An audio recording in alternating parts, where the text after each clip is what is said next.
안에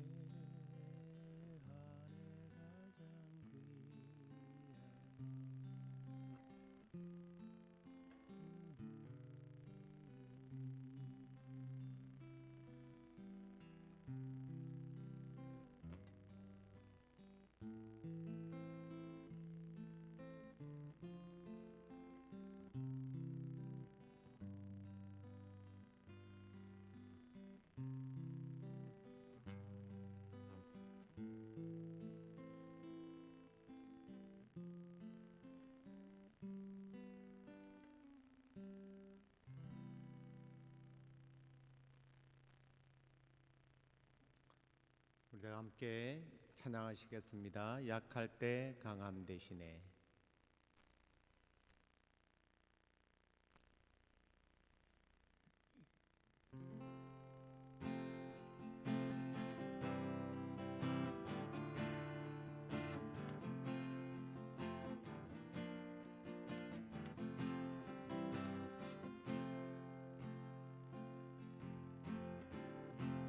약할 때 강함 되시네. 나의 보배가 되신 주 나의 모든 것. 주 안에 있는 보물을 나는 포기할 수 없네. 주 나의 모든 것.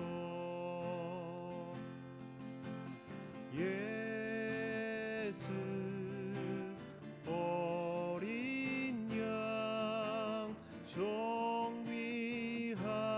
이름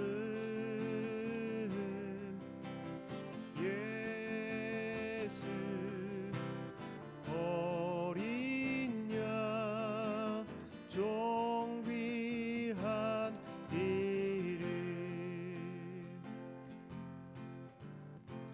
십자가 죄사하셨네. 주님의 이름 찬양해. 주 나의 모든 것. 쓰러진 나를 세우고 나의 빈잔을 채우네. 주 나의 모든 것.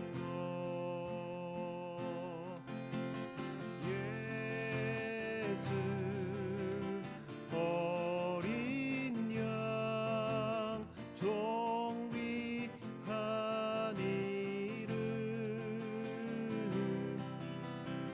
예수 어린 양 정귀한 이름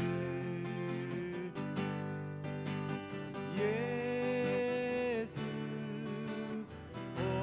어린 양 정귀한 이름 예수 어린 양 정귀한 이름 예수 어린 양 예수 어린 양 정귀한 이름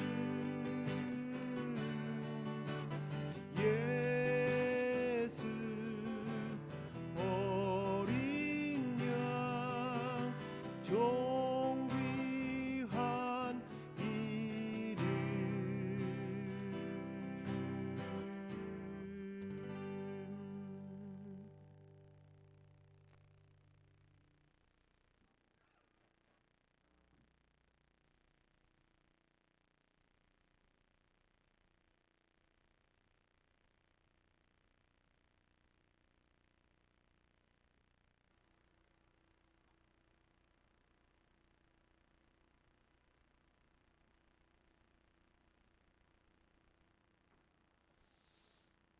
우리 오늘의 말씀을 보기 전에 우리 사도신경으로 신앙 고백 드리겠습니다.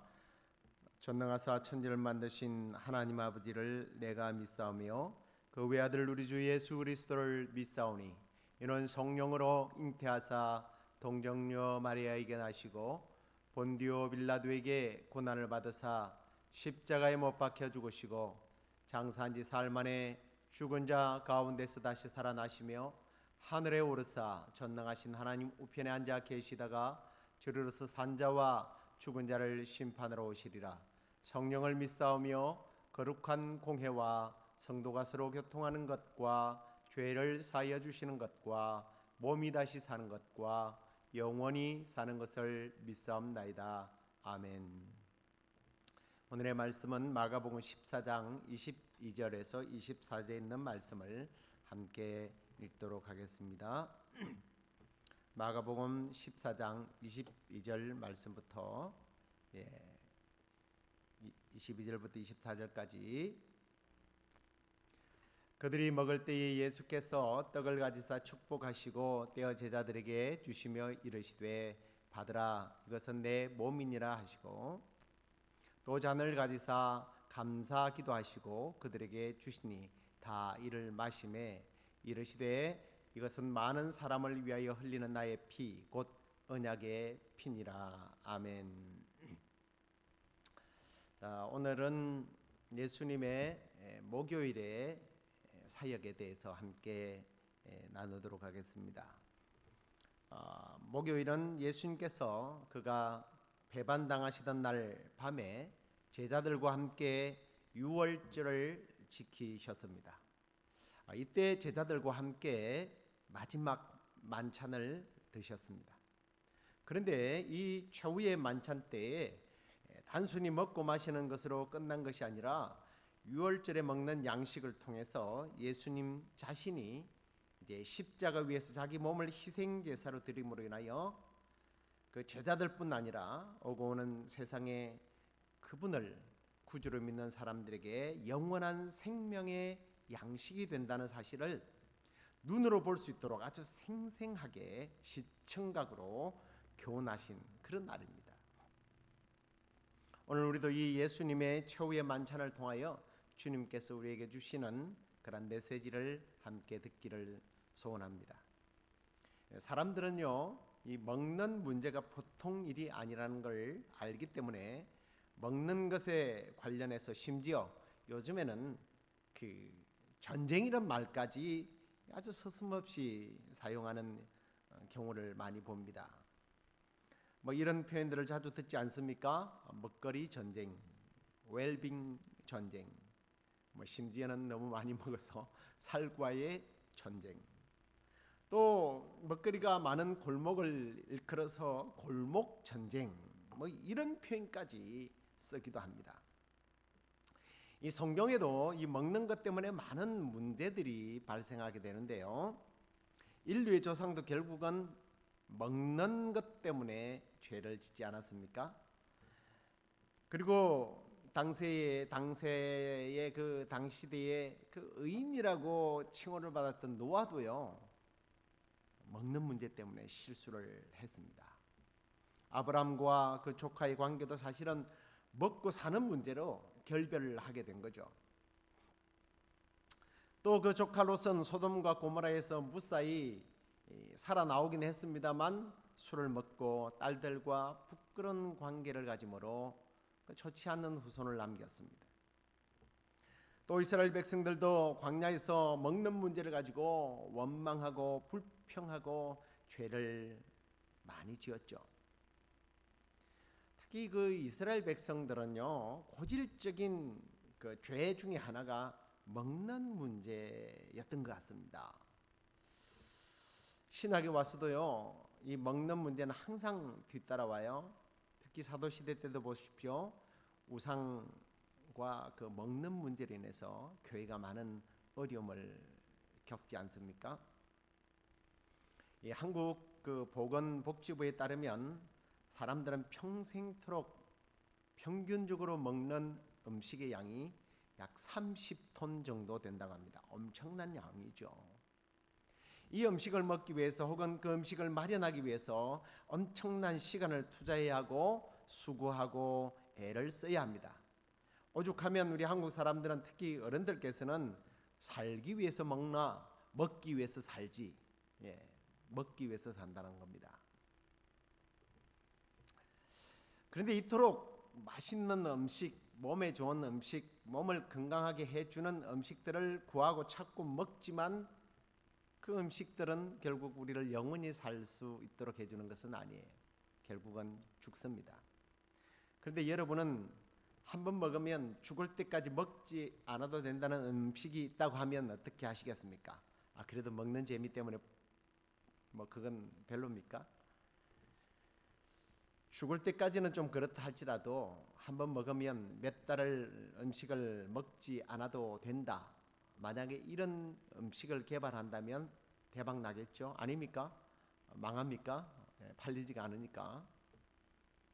그런데 한번 먹으면 영원히 사는 음식이 있다고 한다면 얼마나 좋겠습니까? 단순히 배를 채우고 미각을 기분 좋게 하는 것이 아니라 영원히 살 수 있는 음식이 있다. 그런데 어느 날요, 예수님께서 제자들에게, 자기를 따르는 많은 수많은 제자들에게 그런 음식이 있다고 소개한 거예요. 다들 귀가 쫑긋했겠죠. 근데 그때 주님이 그렇게 말씀하십니다. 그 음식은 바로 나 자신이다. 자, 요한복음 6장 48절, 내가 곧 생명의 떡이니라. 자기가 생명의 떡이라고 말씀하셨습니다. 그리고 너희 조상들은 광야에서 만나를 먹었지만 죽었다. 그러나 나는 하늘에서 내려오는 떡이니 사람으로 하여금 먹고 죽지 아니하게 하는 것이니라. 자신이 생명의 떡인데 그걸 먹으면 죽지 않는다는 거예요.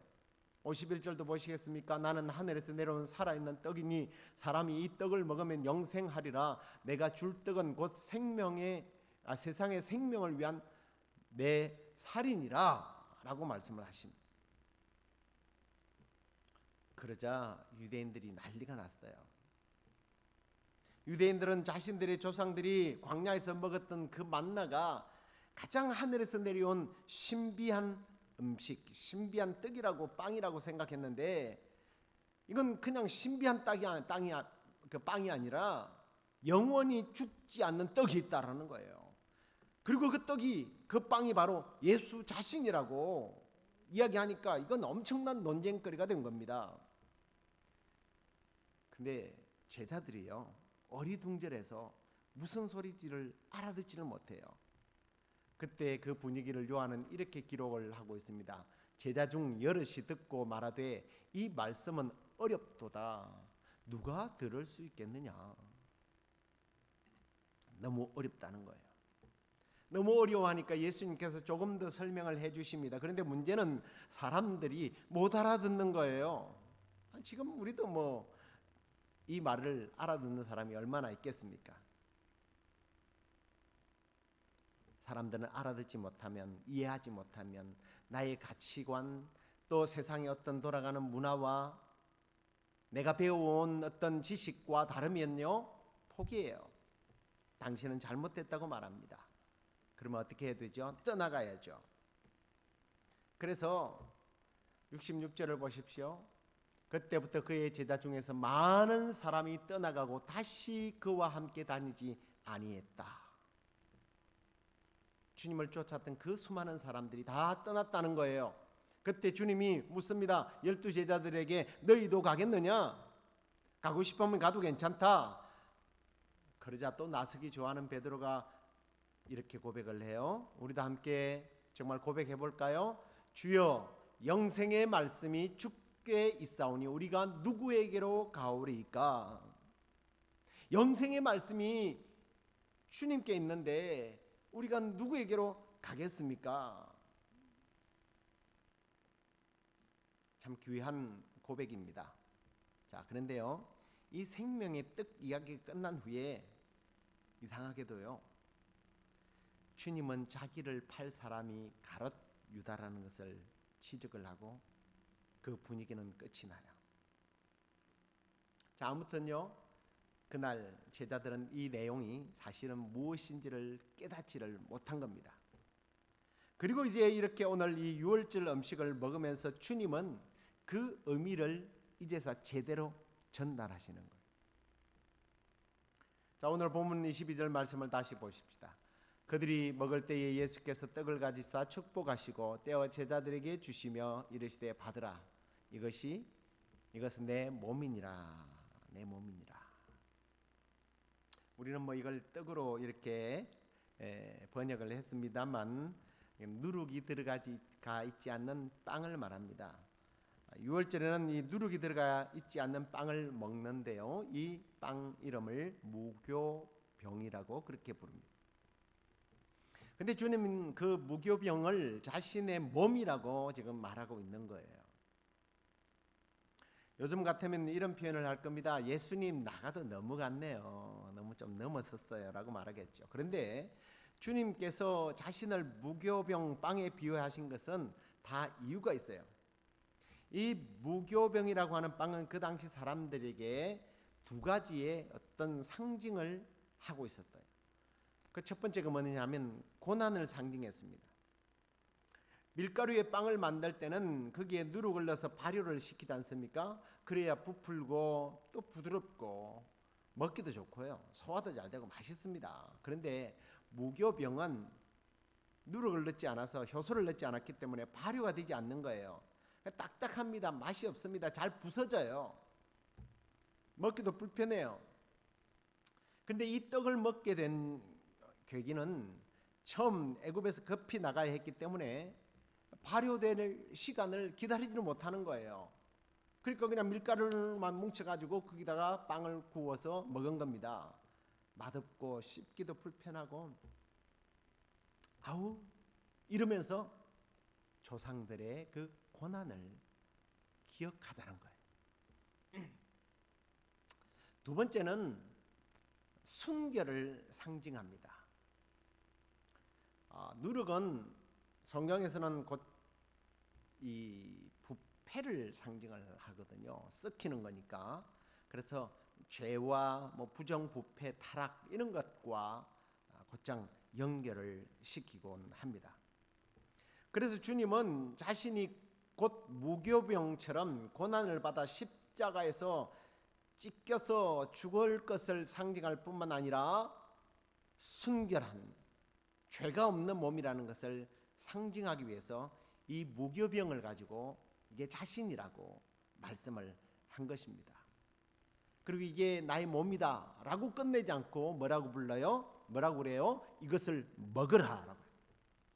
여기서 먹는다는 것은 어떤 의미예요? 예수 그리스도를 영접한다는 겁니다. 생명의 예수님께서 일찍이 말씀하셨던 6장에서 말씀하셨던 생명의 떡으로 믿는다는 거예요.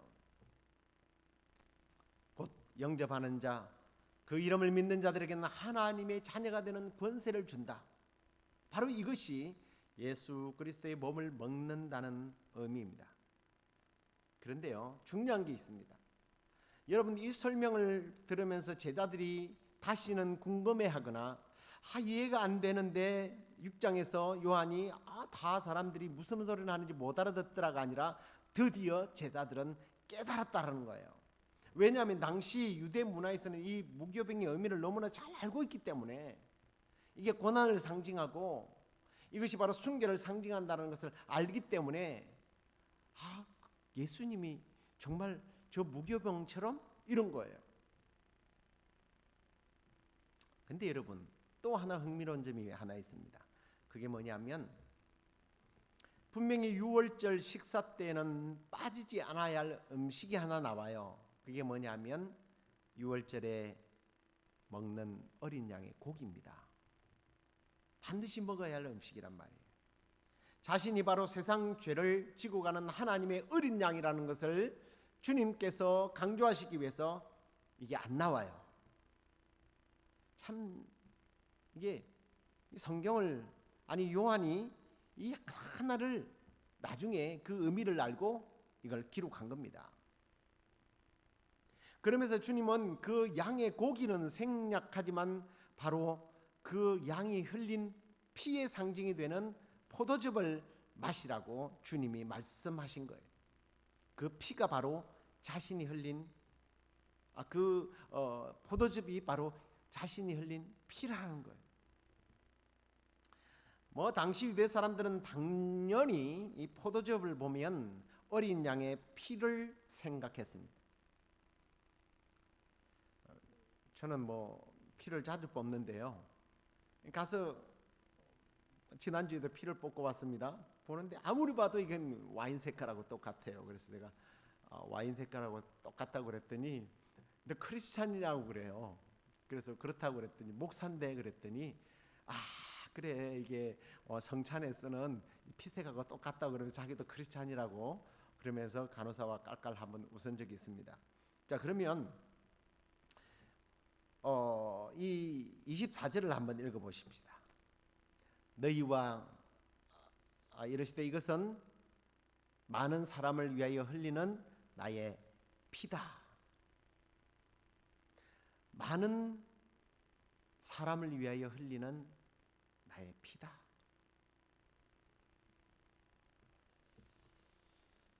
원래 유대인들은 피는 생명이기 때문에 절대 피를 먹지 않습니다.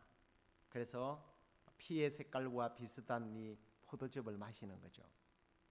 근데 예수님은 그 어린 양의 상징하는 그 포도즙을 보여주면서 이 포도즙은 내가 십자가에서 인류의 죄를 사기 위하여 흘리는 피다라고 말씀하신 거예요. 그리고 이 포도즙을 마신다고 하는 것은 마치 유월절에 이스라엘의 백성들이 문설주에 어린 양의 피를 바르면 죽음의 심판자인 그 천사가 지나갔잖아요. 그걸 상징하는 거예요. 그 피를 바르지 않으면 다 죽었습니다. 그래서 주님은 그 유월절의 어린 양의 피가 바로 자신이라는 거예요. 그 피를 바르지 않는 사람, 그 예수 그리스도의 피의 공로를 믿지 않는 사람은 심판을 받는다는 겁니다. 그래서 피와 비슷한 색깔을 한 포도즙을 보여주면서 시청각적으로 그 유월절의 사건을 바로 자신에게 적용시키셔서 바로 나를 믿고 영원한 생명을 얻으라는 것을 가르쳐 주신 것입니다. 제자들이 이 사실을 믿을 때에, 지금 우리가 이 사실을 믿을 때에 주님의 보혈의 피는 우리에게 놀라운 능력으로 함께 하실 줄로 믿습니다. 어떤 능력으로 함께 할까요? 말씀 하나만 읽어볼까요? 요한 1서 1장 7절입니다. 그 아들 예수의 피가 우리를 모든 죄에서 깨끗하게 하실 것이요 그랬습니다. 죄 사함의 은총을 받게 됩니다. 두 번째로는